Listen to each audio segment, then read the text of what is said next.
Friends ध्यान दीजिएगा, 68वीं BPSC के लिए paid Telegram daily target batch start कर दिया जा चुका है। डेली टारगेट बैच में देखिए डेली टारगेट्स और रिवीजन आपको इसमें करवाए जाएंगे। टारगेट होने के बाद बिहार स्पेशल सारा पीडीएफ यहाँ पे दिया जाएगा, चाहे हिस्ट्री पॉलिटी ज्योग्राफी हो या करंट अफेयर्स हो, सब कुछ यहाँ मिल जाएगा।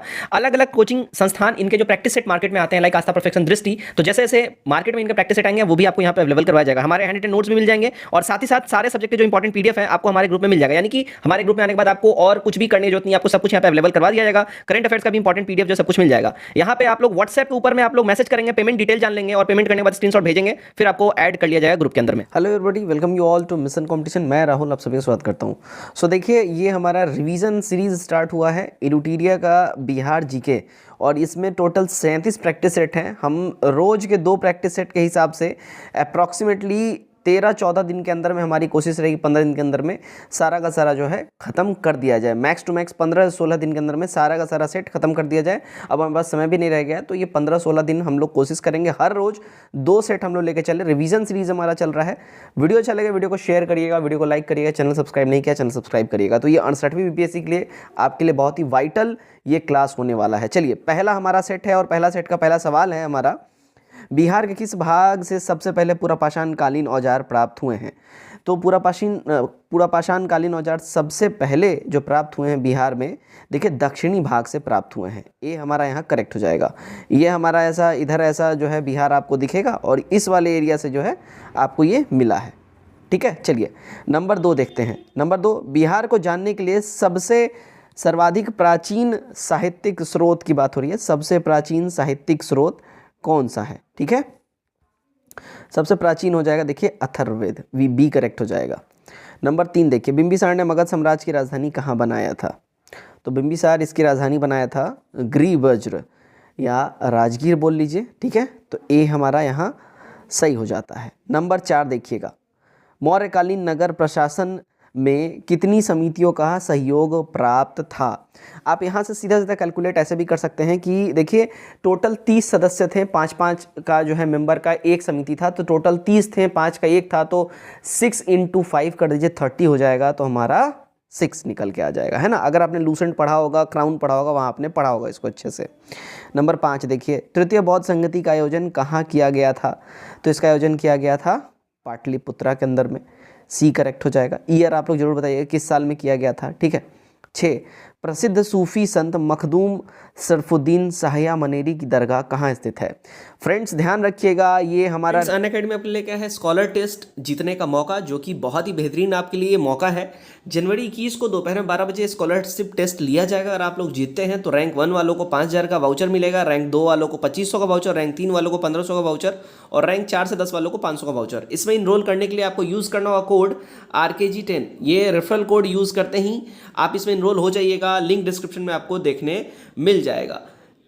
और नेक्स्ट देखिए, 68वीं बीपीएससी के लिए 12 जनवरी से crash course, foundation crash course start किया जा चुका है। अगर आप लोग इस कोर्स को लेना चाहते हैं, इसमें एनरोल होना चाहते हैं, RKG10 ये रेफरल कोड जरूर से जरूर लगाइएगा ताकि आप इस कोर्स में इनरोल हो पाए। नेक्स्ट देखिएगा, यहाँ पे बिहार कांस्टेबल जो निकला हुआ है, भर्ती जो आने वाली है, उसके लिए 16 जनवरी से यहाँ पे कोर्सेज स्टार्ट किए जा चुके हैं अनअकैडमी के ऊपर में। इसमें अगर आप लोग जुड़ना चाहते हैं तो RKG10 ये रेफरल कोड जरूर लगाइएगा। आपको 10% का ह्यूज डिस्काउंट इसके बाद देखने मिल जाएगा। और बिहार दरोगा जो कि वैकेंसी लाइनअप है, अभी आने ही वाली है जनवरी के महीने में, उसके लिए भी यहाँ पे बैचेस स्टार्ट किए जा चुके हैं। इसके लिए भी आप लोग RKG10 ये रेफरल कोड जरूर लगाइए to get the 10% heavy discount. तो don't waste it, just grab it. Revision series चल रहा है तो हम लोग इसमें रिवीजन ही करेंगे, कोई ज़्यादा खास एक्सप्लेनेशन में नहीं देखेंगे। दूसरी बात, वीडियो अच्छा लगे, हमारा एफर्ट अच्छा लगे, लाइक जरूर करिए वीडियो को। बिहार शरीफ हो जाएगा, तो सूफी संत मखदूम सरफुद्दीन शाहिया मनेरी का दरगाह बिहार शरीफ में मिलेगा आपको। 7, तुगलक काल के समय में बिहार की राजधानी कहाँ थी? इस समय में जो बिहार की राजधानी थी, अगर हम लोग बात कर ले भाई, ओके, तो बिहार शरीफ में थी। बी हमारा बिल्कुल सही हो जाएगा। नंबर 8 देखिएगा, मिथिला के कर्नाट वंश के शासकों की राजधानी कहाँ थी? तो इनकी राजधानी थी कहाँ? सिमरावगढ़। ओके, ए करेक्ट हो जाएगा। कर्नाट वंश की राजधानी सिमरावगढ़। नंबर 9 देखिएगा, इब्राहिम लोदी के शासनकाल में बिहार का वह सूबेदार जिसने सुल्तान के विरुद्ध विद्रोह किया था। तो बिहार का वह सूबेदार जिसने सुल्तान के विरुद्ध विद्रोह किया था वो था देखिए दरिया खां नुहानी। नंबर 10 देखिए, खिलजी वंश के समय के कुछ सिक्के किस क्षेत्र से प्राप्त हुए हैं? तो ये सिक्के आपको प्राप्त हुए हैं कहाँ से? तो देखिए ये मिले हैं भोजपुर वाले एरिया से। तो हमारा ए यहाँ पे बिल्कुल ही सही हो जाता है। ठीक, चलिए 11 की ओर बढ़ते हैं। क्या बोल रहा है? वह मुगल सम्राट जिसका राज्य बिहार में हुआ था, वो कौन सा मुगल सम्राट था? देखिएगा वो मुगल सम्राट था फर्रुखसियर। ओके, डी करेक्ट हो जाए। इसी का जो है बिहार में जो है ना राज्याभिषेक हुआ था। ओके, 12 बिहार में सैनिक अभियान आयोजन करने वाला पहला सुल्तान कौन था? तो पहला सुल्तान था बिहार में इल्तुतमिश। बी सही हो जाता है हमारा। 13 देखिए, बंगाल के किस नवाब ने मुंगेर को राजधानी बनाया था? तो मुंगेर को राजधानी बनाया था देखिएगा मीर कासिम ने। ओके, है ना। तो बंगाल का ये नवाब था मीर कासिम, इसी ने मुंगेर को अपनी राजधानी बनाया हुआ था। 14 देखिएगा, बिहार को अलग राज्य के रूप में स्थापित करने के लिए किस राजनेता का सक्रिय योगदान रहा है? तो जो सक्रिय योगदान रहा है वो रहा है देखिए श्री सच्चिदानंद सिन्हा जी का। डी हमारा सही हो जाएगा। 15 देखिए, बिहार में व्यक्तिगत सत्याग्रह के पहले सत्याग्रही कौन थे? तो बिहार में ये जो पहले सत्याग्रही थे वो थे श्री कृष्ण सिंह। और ओवरऑल अगर भारत की बात करें तो बताना है कौन था आपको। ठीक है। 16 पटना का चर्चित सचिवालय गोलीकांड कब हुआ था? तो सचिवालय गोलीकांड जो है देखिए 11 अगस्त 1942 में ये हुआ था। 17 बिहार में 1857 के विद्रोह के नेतृत्वकर्ता कौन थे? तो इसके नेतृत्वकर्ता थे सरदार कुंवर सिंह। ए हमारा करेक्ट हो जाएगा। 18 देखिएगा, 18 में क्या बोल रहा है? बिहार में हुए नोनिया विद्रोह के दौरान कौन सा जिला प्रभावित हुआ था? तो नोनिया विद्रोह के टाइम में जो जिला प्रभावित हुआ था अगर हम बात करें, सारण हुआ था, वैशाली हुआ था और पूर्णिया हुआ था। सी करेक्ट होगा, राइट। 19 देखते हैं, असहयोग आंदोलन के दौरान हुए नशाबंदी आंदोलन में बिहार का कौन सा क्षेत्र प्रभावित हुआ था? तो इस समय जो बिहार का जो क्षेत्र, अगर हम बात कर लें नशाबंदी आंदोलन समय जो बिहार का क्षेत्र प्रभावित हुआ था, भाई देखिए ध्यान रखिएगा, चंपारण था, शाहबाद था, गया था, तो हमारा ई हो जाएगा।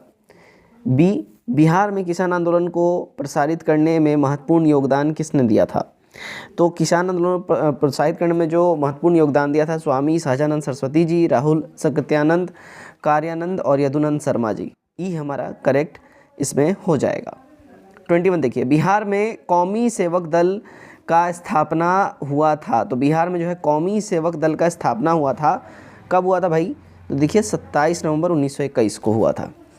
22 देखिए, मध्यकालीन बिहार में अंतर्राष्ट्रीय व्यापार का मुख्य केंद्र कौन सा था? इसका मुख्य केंद्र था पटना, भागलपुर। ठीक है, चलिए 23 देखते हैं हम लोग, बिहार पहुंचने वाले प्रथम यूरोपीय व्यापारी कौन थे? तो बिहार पहुंचने वाला प्रथम यूरोपीय व्यापारी जो है देखिए पुर्तगाली सब थे। बी करेक्ट होगा। 24 बिहार में होम रूल आंदोलन के अध्यक्ष कौन थे? तो इसके अध्यक्ष थे बिहार में मजहरुल हक। ए करेक्ट होगा हमारा। देशेर कथा, देश की बात के लेखक कौन थे? देशेर कथा आपने सुना होगा, काफ़ी फेमस किताब है ये। इसके राइटर हैं देखिए Sakharam Ganesh Deuskar. Okay, very important book है, याद रखिएगा आप लोग। 26 देखिए, बिहार प्रांत का गठन कब किया गया? यानी बिहार स्टेट, बेसिकली बिहार राज्य कब अस्तित्व में आया या गठन कब इसका किया गया? तो 22 मार्च 1912 को। 22 मार्च हमारा बिहार दिवस भी होता है। 27 देखिए, भारतीय संविधान के किस अनुच्छेद के अंतर्गत राज्यपाल द्वारा मुख्यमंत्री की नियुक्ति की जाती है? इसकी नियुक्ति देखिए आर्टिकल 164 के द्वारा की जाती है। सी करेक्ट हो जाएगा, है ना। चलिए आगे बढ़ते हैं। नंबर 28, राज्य का वास्तविक प्रधान निम्न में से कौन होता है? तो राज्य का जो है वास्तविक प्रधान की हम लोग बात कर लें, ध्यान दीजिएगा, मुख्यमंत्री साहब होते हैं। बी करेक्ट होगा। 29, पंचायती राज संस्था में महिलाओं को 50% आरक्षण देने वाला भारत का पहला राज्य कौन है? तो भारत का पहला राज्य है Andhra Pradesh. B absolute correct हो जाएगा, पंचायती राज संस्थानों में महिलाओं को 50% रिजर्वेशन देने वाला। बिहार विधानसभा में आरक्षित सीटों की संख्या कितनी है? तो ऑन रिजर्व सीट बिहार में टोटल 203 है। 31, स्वतंत्रता के बाद बिहार में पहला चुनाव कब कराया गया? तो स्वतंत्रता के बाद बिहार में पहला जो चुनाव है ये 1952 में हुआ था। डी करेक्ट होगा हमारा। ठीक है। 32 देखिए, बिहार के किस जिले में सोमेश्वर की पहाड़ी स्थित है? ध्यान दीजिएगा, सोमेश्वर की जो पहाड़ी है पश्चिमी चंपारण में। सी करेक्ट होगा। 33, विधान परिषद में सदस्यों का कार्यकाल कितने वर्षों का होता है? तो ये होता है देखिए 6 वर्षों का। ठीक है, तो विधान परिषद में सदस्यों का जो कार्यकाल है ये 6 वर्षों का होता है। चलिए 34 देखते हैं। आपातकाल के समय किसी भी राज्य में विधानसभा की अवधि कब तक बढ़ाई जा सकती है? तो विधानसभा की जो अवधि है अगर इसकी हम बात कर लें, ये ध्यान दीजिएगा 6 मंथ के लिए इमरजेंसी के टाइम में ये आगे एक्सटेंड किया जा सकता है। 35 बिहार में पहली बार राष्ट्रपति शासन कब लगा था? First time ever in the history 1968 से 69 में भी लगा था। इस समय देखिए योजना अवकाश का भी समय चल रहा था, ये भी आपको ध्यान में रखना होगा। 36 2011 की जनगणना के अनुसार बिहार की ग्रामीण तथा शहरी जनसंख्या का प्रतिशत क्रमशः क्या है? तो इसकी संख्या की बात कर ले, देखिए 88.7% एवं 11.3% जो है, अगर हम बात करें 2011 के जनगणना के अनुसार ग्रामीण और शहरी जनसंख्या प्रतिशत बिहार में लाई करता है करेंटली। 37 2011 की जनगणना के अनुसार बिहार की जनसंख्या भारत के तीसरे स्थान पर है। पहले तथा दूसरे स्थान पर कौन सा राज्य है? तो पहले दूसरे स्थान पर देखिए उत्तर प्रदेश और महाराष्ट्र लाई करता है। 38 बिहार का पहला दूरदर्शन केंद्र कहाँ स्थापित किया गया था? तो ये पहला दूरदर्शन केंद्र बिहार का देखिए मुजफ्फरपुर में स्थापित किया गया था। बी करेक्ट हो जाएगा हमारा। 39 बिहार की प्रथम चीनी मिल मढ़ौरा सारण की स्थापना किस वर्ष की गई?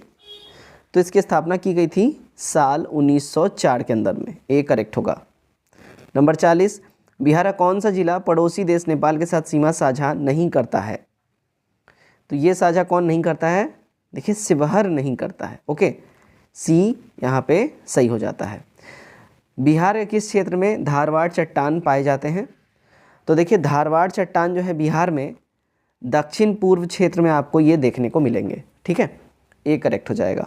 42 गंगा के मैदानी क्षेत्र की पुरानी कछारी मिट्टी निम्न में से किस नाम से जाना जाता है? ये तो ध्यान दीजिएगा, ये जाना जाता है बांगड़ के नाम से। ओके, ए हमारा यहाँ एब्सोल्यूट करेक्ट हो जाएगा। 43 देखिएगा समुद्र तल से बिहार की औसत ऊंचाई कितने मीटर है? यानी कि सी लेवल से हाइट इसकी बिहार की कितने मीटर है? ठीक है, तो इसका हाइट की बात कर लें, ये हो जाएगा देखिए 53 मीटर्स है। 44 बिहार राज्य की भू आकृति निम्न में से सामान्यतः किस प्रकार की है? मैंने आपको मोटा मोटी बिहार का एक ओवरऑल जो मोटा मोटी मैप भी बना के मैंने दिखाया था।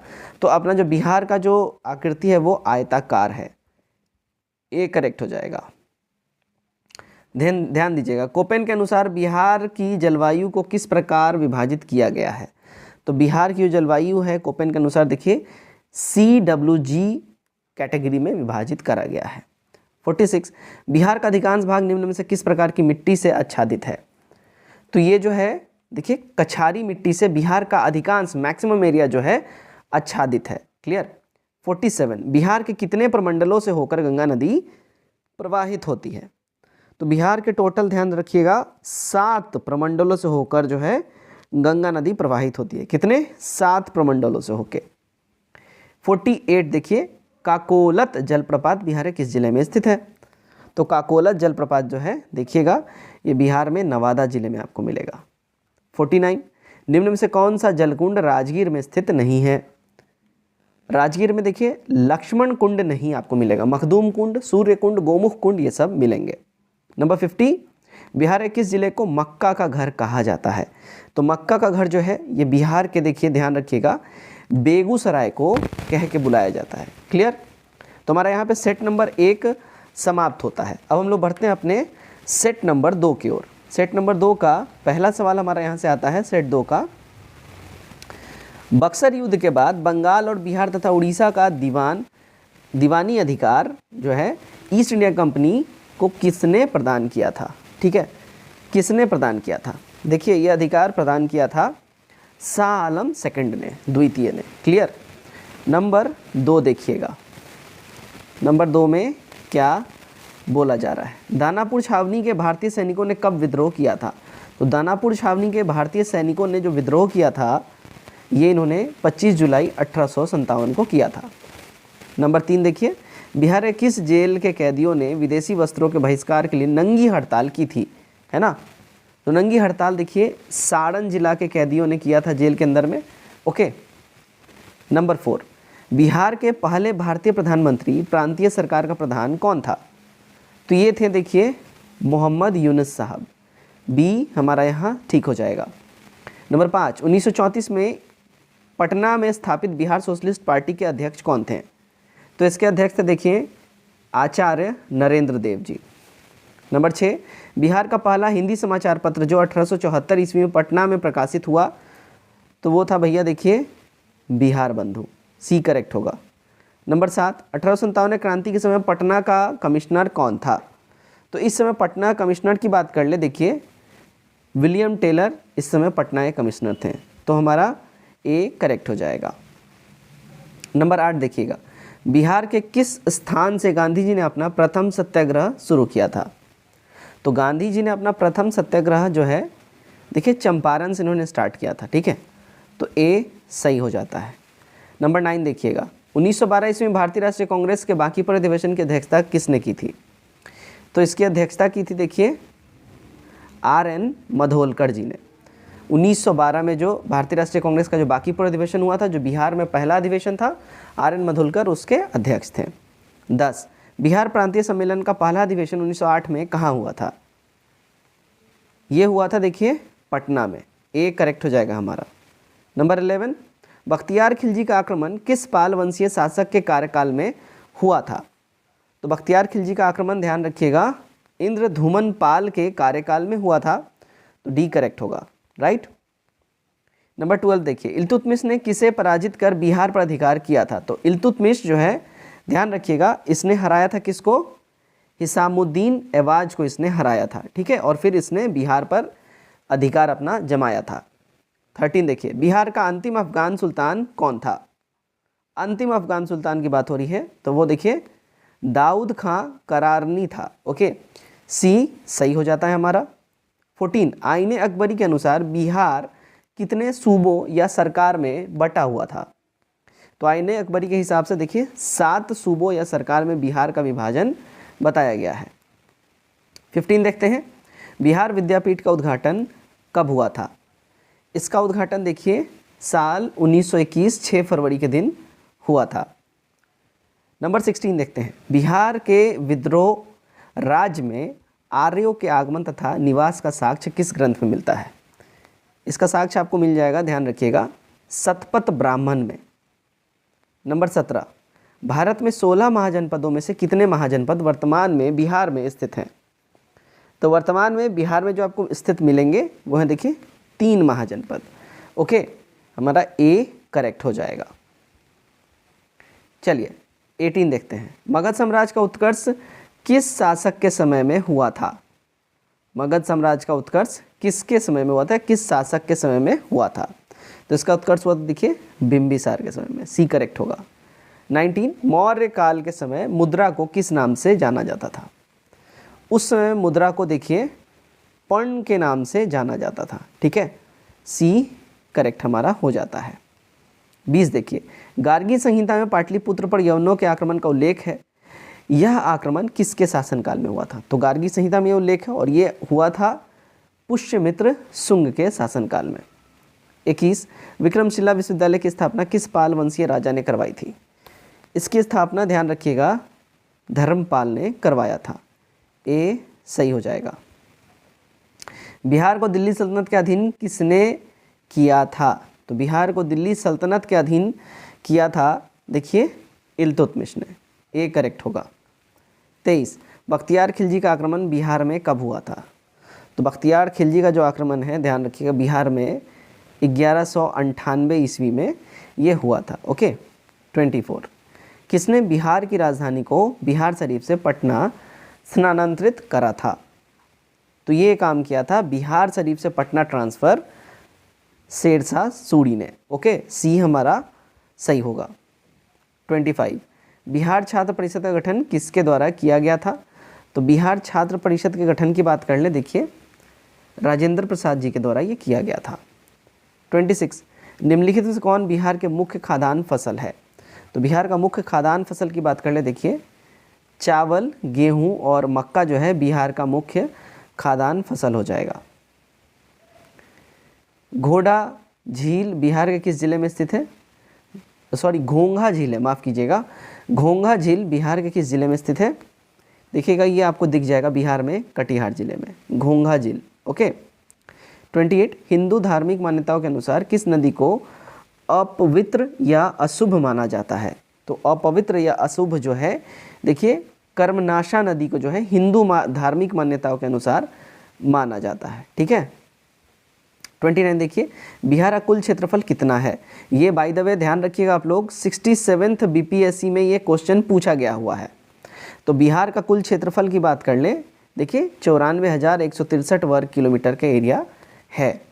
30 बिहार के किस क्षेत्र में विंध्य चट्टान पाई जाती हैं? तो विंध्य चट्टान जो है बिहार में देखिए दक्षिण पश्चिम एरिया में जो है आपको विंध्य चट्टान का फैलाव देखने मिल जाएगा। 31 देखिए निम्न में से किस प्रकार की मिट्टी में कांप की बहुलता पाई जाती है? तो कांप की बहुलता जो है ध्यान रखिएगा बिहार में पुरानी जलोढ़ मिट्टी में आपको देखने मिल जाएगी। 32 बिहार में लौटता मानसून प्रारंभ होता है। तो बिहार में लौटता मानसून जो है ये प्रारंभ होता है नवंबर के बीच में, यानी नवंबर के मध्य में। सी हमारा, माफ़ कीजिएगा, अक्टूबर के मध्य में, एक्सट्रीमली सॉरी, अक्टूबर के मध्य में ये आपको दिख जाता है। ओके क्लियर, ये हमारा करेक्ट हो जाएगा। और काप मिट्टी की बहुलता जो पाई जाती है पुरानी जलोढ़ मिट्टी में आपको ये पाई दिख जाएगी। ओके। 33 देखिएगा निम्नलिखित से किस नदी को नारायणी तथा सदा नीरा के नाम से जाना जाता है? तो नारायणी या सदा नीरा के नाम से देखिए गंडक नदी को जाना जाता है। ओके, बी 33 का करेक्ट होगा। 34 निम्नलिखित में से कौन सी फसल सर्वाधिक क्षेत्र में बोई जाती है? सर्वाधिक क्षेत्रों में जो फसल बोई जाती है वो है देखिए चावल। बी एब्सोल्यूट करेक्ट हो जाएगा हमारा। 35 देखते हैं उदयपुर वन्यजीव अभयारण्य बिहार के किस जिले में स्थित है? तो ये आपको मिलेगा देखिए पश्चिमी चंपारण जिले में। बी सही हो जाएगा हमारा। ठीक है। 36 देखिए वाल्मीकि राष्ट्रीय उद्यान को किस वर्ष प्रोजेक्ट टाइगर के अंतर्गत शामिल किया गया था? ये शामिल किया गया था ईयर 1991 में। 37 दलदली मिट्टी की बहुलता बिहार के किन क्षेत्रों में पाई जाती है? तो इसकी बहुलता आपको जो है दलदली मिट्टी का देखिएगा किशनगंज, सुपौल, अररिया इन सब में मिल जाएगा। तो हमारा ई करेक्ट हो जाएगा। 38 देखते त्रिवेणी नहर का निर्माण किस वर्ष किया गया था? तो त्रिवेणी नहर का निर्माण की बात कर लें, ये देखिए साल 1904 में ये किया गया था। तो बी करेक्ट हो जाएगा। 39 बिहार के किस ज़िले में सर्वाधिक चूना पत्थर पाया जाता है? तो सबसे ज़्यादा चूना पत्थर जो है बिहार में देखिए रोहतास वाला एरिया में आपको देखने मिल जाएगा।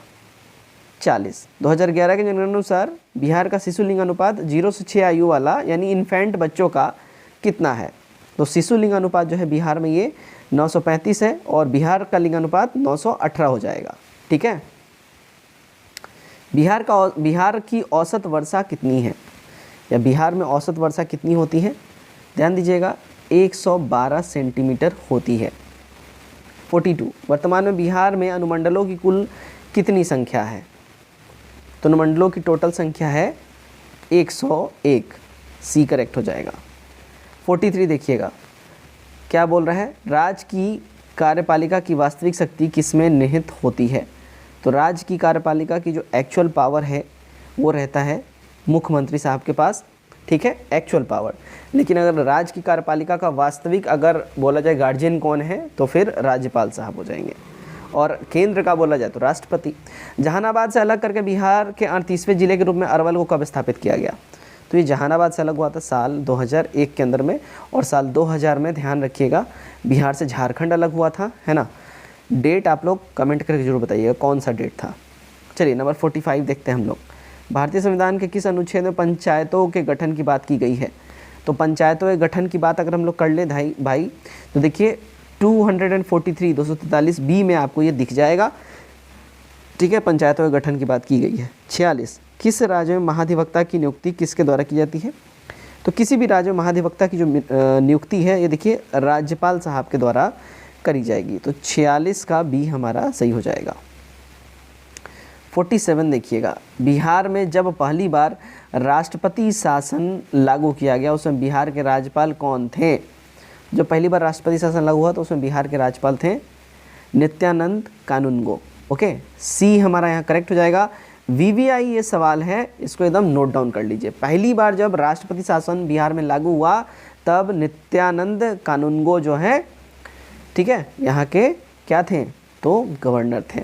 48 बिहार का राजकीय पक्षी क्या है, तो बिहार का राजकीय पक्षी है देखिए गौरैया। ओके, बी सही हो जाएगा।